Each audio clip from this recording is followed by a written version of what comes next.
Good morning students, welcome back. मैं doctor Krishna Mishra, associate professor zoology, Samrat Prithviraj Chauhan राजकीय महाविद्यालय अजमेर, एमडीएस यूनिवर्सिटी के बीएससी पार्ट फर्स्ट के बायोलॉजी में जूलॉजी का थर्ड पेपर आप लोगों से डिस्कस कर रही हूँ। और इस पेपर में हमने पिछले लेक्चर में डिफरेंशिएशन स्टार्ट किया था। डिफरेंशिएशन जिसे साइटो डिफरेंशिएशन या सेल डाइवर्सिफिकेशन भी कहते हैं। आज हम इसी टॉपिक को फिर से कंटिन्यू करेंगे। इसमें हम आज सबसे पहले बात करेंगे कैरेक्टरिस्टिक ऑफ डिफरेंशिएशन। डिफरेंशिएशन की क्या क्या विशेषताएं होती हैं। The ability to perform characteristic और special function is dependent on the existence of specific mechanism in differentiated cells, यानी कि जो भी डिफरेंशिएटेड सेल है उसके अंदर स्पेसिफिक मैकेनिज्म जो हैं उनकी प्रेजेंस होती है, उसके बाद ही वो स्पेशल फंक्शन के लिए अपने आप को कन्वर्ट कर पाती हैं।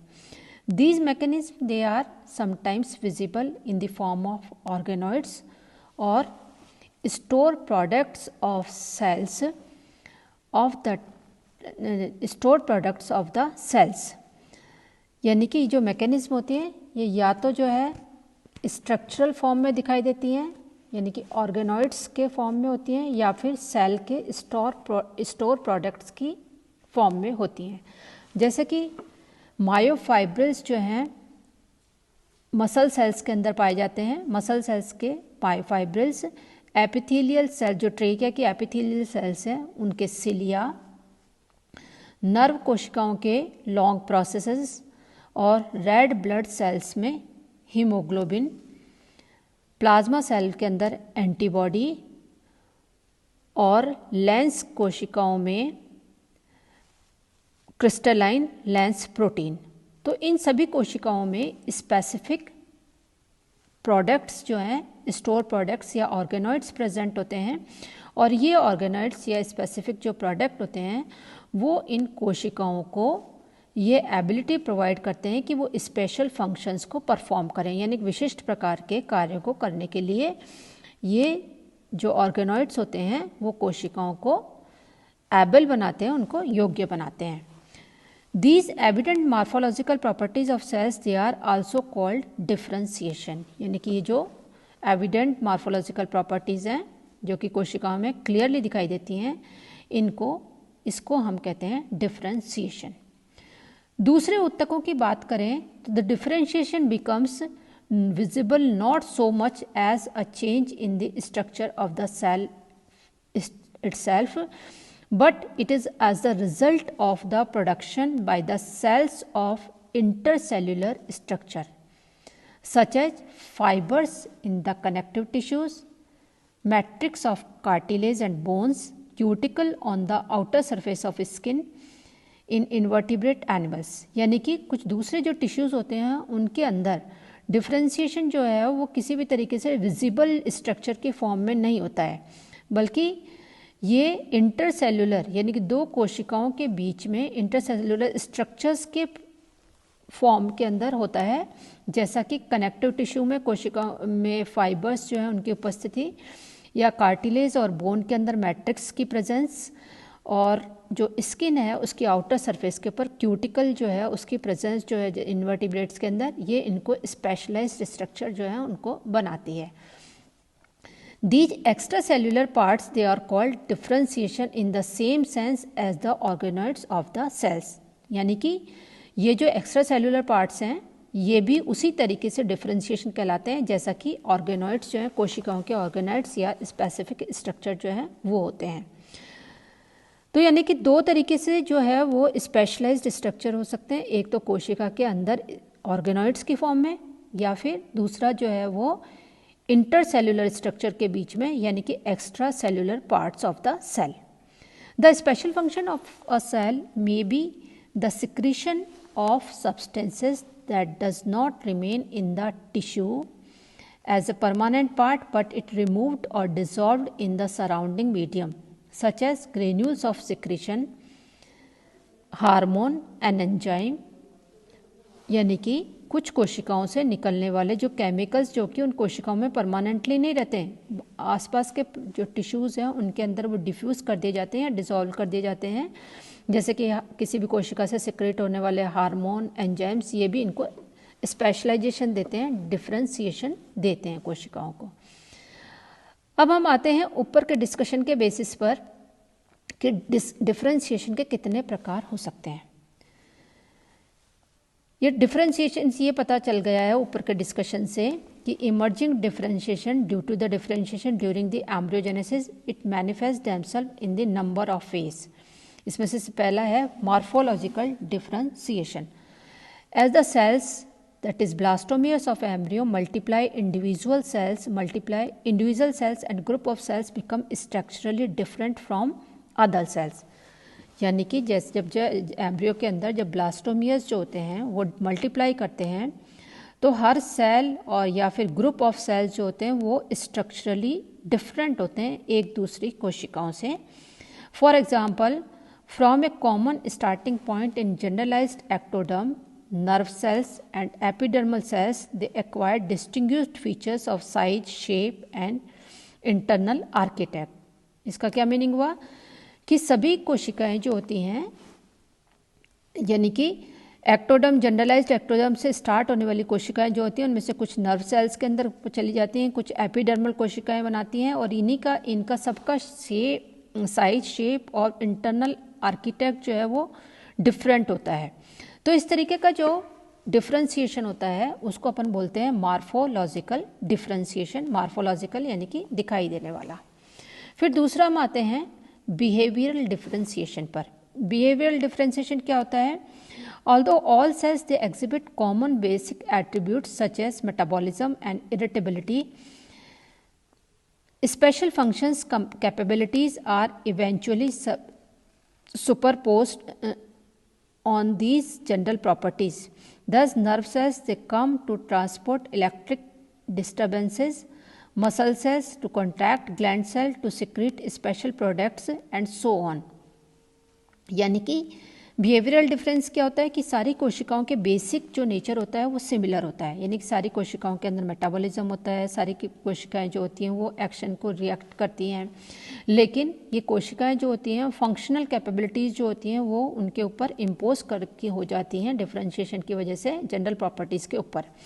जैसे कि मसल सेल्स जो होती हैं वो कॉन्टैक्ट करती हैं और नर्व सेल्स जो होती हैं वो इलेक्ट्रिकल डिस्टर्बेंसेस जो हैं उनको ट्रांसपोर्ट करती हैं और ग्लैंड सेल्स जो होती हैं वो स्पेशल प्रोडक्ट्स का सिक्रीशन करती हैं। इसी तरीके से बहुत सी प्रकार की कोशिकाएं जो हैं उनके अलग अलग फंक्शंस जो हैं वो होते हैं। तो ये जो कहलाते हैं बिहेवियरल डिफरेंसेस। अब आते हैं केमिकल डिफरेंशिएशन। केमिकल डिफरेंशिएशन जो होता है सबसे इम्पॉर्टेंट डिफरेंशिएशन होता है। From the beginning, egg has a complex chemical composition that is often reflected in a measure of pattern and spatial arrangement, and as the egg cleaves and progressively becomes converted to the blastula, gastrula and definite embryo, individual cells and areas of cells they become biochemically different from one another। यानी कि शुरू में सारे eggs जो होते हैं वो complex होते हैं, बाद में जैसे जैसे ये कोशिकाएं जो हैं वो ब्लास्टुला, गैस्ट्रुला के अंदर कन्वर्ट होती हैं तो प्रत्येक सेल जो होते हैं वो बायोकेमिकली एक दूसरे से अलग अलग होने लगती हैं। The chemical differentiation lie at the root of the morphological and behavioral differences that ultimately emerges। यानी कि जो chemical differentiation होता है उसी से morphological और behavioral differences जो हैं कोशिकाओं के अंदर वो उत्पन्न होते हैं। The acquisition of special biochemical properties by cells precedes the appearance of a recognizable neural tube, heart or whatever else। Putting it somewhat differently, there comes a time when a given region of an egg or embryo takes on those chemical qualities that dictate the course of development to be followed by the region। यानी कि जो embryo का कोई particular reason जो होता है उसकी कोशिकाएं जो हैं वो इस तरीके की केमिकल क्वालिटीज़ को एक्वायर कर लेती हैं कि वो केमिकल्स जो होते हैं वो उनको इस बात के लिए डिक्टेट करते हैं कि वो भविष्य में जा कर के क्या बनेंगे। The process by which this fixity of developmental prospects is acquired it is known as determination. इस प्रोसेस को जिससे कि डेवलपमेंट जो है वो फिक्स होता है उसको बोलते हैं determination. Differentiation, it involves a series of events by which material becomes chemically determined and then assume distinctive forms and function. Then what is the chemical basis of differentiation? Whatever the nature of chemical differentiation of a cell, it is based on differentiation or diversification products or enzymes that direct the synthesis of organic compounds that give the cells its uniqueness. Since cell constituents such as carbohydrates, lipids, pigments and organic acids, they are synthesized under the direction and control of enzymes, a given pattern of enzymes will dictate the pattern of these organic compounds. यानी कि main चीज़ जो होती है chemical differentiation में वो enzymes होते हैं। Enzymes का प्रोडक्शन जो है वो सेल के कॉन्स्टिट्यूएंट्स जो हैं उनको उनके केमिकल नेचर को कंट्रोल करता है। Not all the proteins of a cells they are enzymes. However, some proteins they are so-called structural proteins, the integral part of the biochemical architect of cells. The phenomena of differentiation, it forms the basis of ontogenesis and phylogenesis of the metazoa. यानी कि differentiation जो है वो ontogenesis और phylogenesis जो है उसको आधार होता है। Because the diversification products to some degree in contrast to the essential protein molecules of cells are of importance for the whole body being involved in morphogenesis. Example extra cellular elements, regulation mechanism for example hormones, food uptake for example digestive enzymes.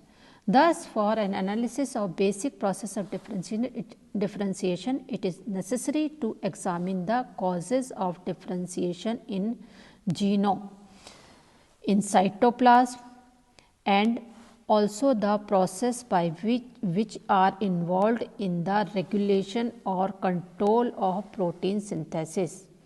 तो इसका मतलब क्या होता है कि differentiation के basic process की analysis करने के लिए ये बहुत ज़रूरी है कि हम ये देखें कि साइटोप्लाज्म जो है उसके जीनोम में किस के अंदर होने वाले डिफ्रेंशिएशन के कारण क्या हैं, और दूसरा प्रोटीन सिंथेसिस जो है उसको कंट्रोल या रेगुलेशन जो है उसके अंदर रेगुलेशन जो है किस प्रोसेस के द्वारा होता है।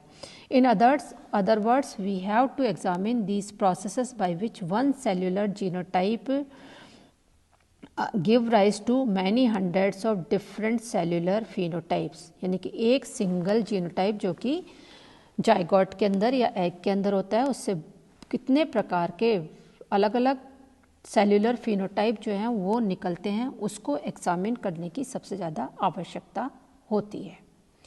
Equivalence of cleavage nuclei as the mechanism of mitosis which occur during cleavage, pastulation, gastrulation and post-gastrulation stages